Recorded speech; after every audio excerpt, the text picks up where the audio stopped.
రణరంగానికి మరోసారి సమయం వచ్చింది. అవును, రెండు తెలుగు రాష్ట్రాల్లో, తెలంగాణ, ఆంధ్రప్రదేశ్ రాష్ట్రాల్లో అభిమానులంతా ఆసక్తిగా ఎదురు చూసే ఒక ఘట్టం ఆంధ్రప్రదేశ్ అసెంబ్లీ సమావేశాలు.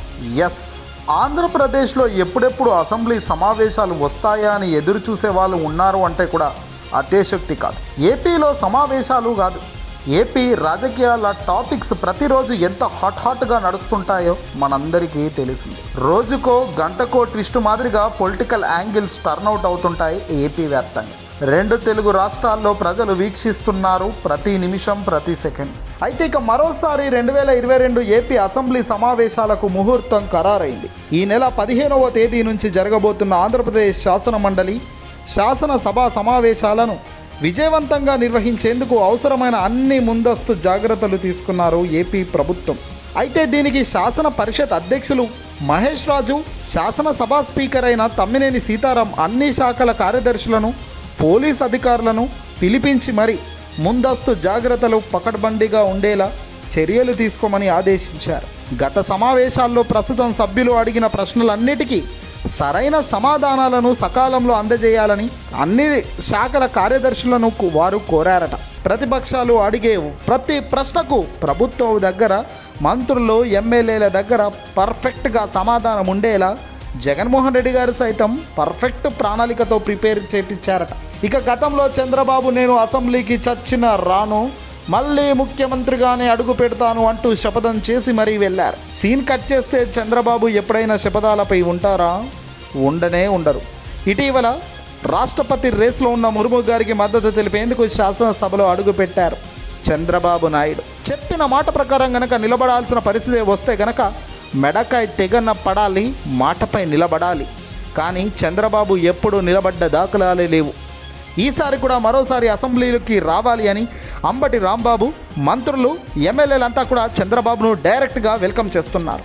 మీరు దమ్ము చేసుకొని, మీ గుండె ధైర్యం తెచ్చుకొని మాటలన్నీ పక్కన పెట్టి అసెంబ్లీకి రండి, కలిసి చర్చిద్దాం, ప్రజలకు వాస్తవాలేంటో చెప్దాం అంటూ నేడు ఈ మంత్రులు, ఎమ్మెల్యేలంతా కూడా చంద్రబాబుకు వెల్కమ్ చేస్తున్నారు. మరి చంద్రబాబు మనసు కరిగి ఏదైనా అసెంబ్లీలో అడుగు పెడతాడా లేడా అనేది కూడా మనం చూడాల్సిన అవసరం ఉంది. సమావేశాలు ప్రశాంత వాతావరణంలో జరిగే విధంగా పటిష్టమైన భారీ బందోబస్తు ఏర్పాట్లు చేశారట్టుగా పోలీస్ అధికారులు చెప్తున్నారు. ఆంధ్రప్రదేశ్ శాసనసభ కమిటీ హాల్లో పలు శాఖల కార్యదర్శులు, పోలీస్ అధికారులతో వేరువేరుగా జరిగిన సమావేశాల్లో వారెవ్వరూ కూడా పాల్గొనని సభ్యులను ప్రశ్నలకు సకాలంలో సరైన సమాధానాలను అందజేయడం, పోలీస్ బందోబస్తు ఏర్పాట్లపై సమీక్షించారు. కొయ్య మౌషిన్ రాజు గారు మాట్లాడుతూ శాసనమండలి సభ్యులు అడిగే ప్రతి ప్రశ్నకు సకాలంలో సరైన సమాధానాలు అందిస్తాం.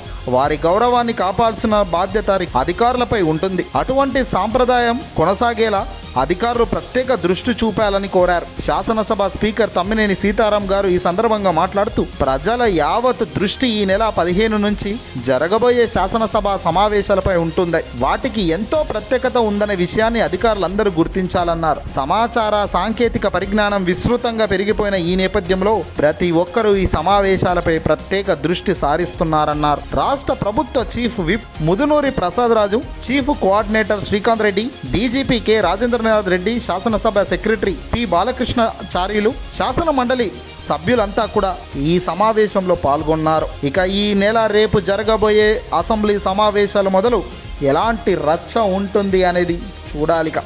ఏదేమైనా ప్రశాంత వాతావరణంలో అసెంబ్లీ సమావేశాలు జరగాలని, ప్రజలు మంచి కోరుకునే ప్రభుత్వంగా, ప్రజల కోసం ప్రభుత్వం అద్భుతమైన గ్రీన్ సిగ్నల్లు అసెంబ్లీ వేదికగా ఇవ్వాలని మనస్ఫూర్తిగా కోరుకుంటూ ఈ వీడియో గట్టిగా లైక్ కొడదామా?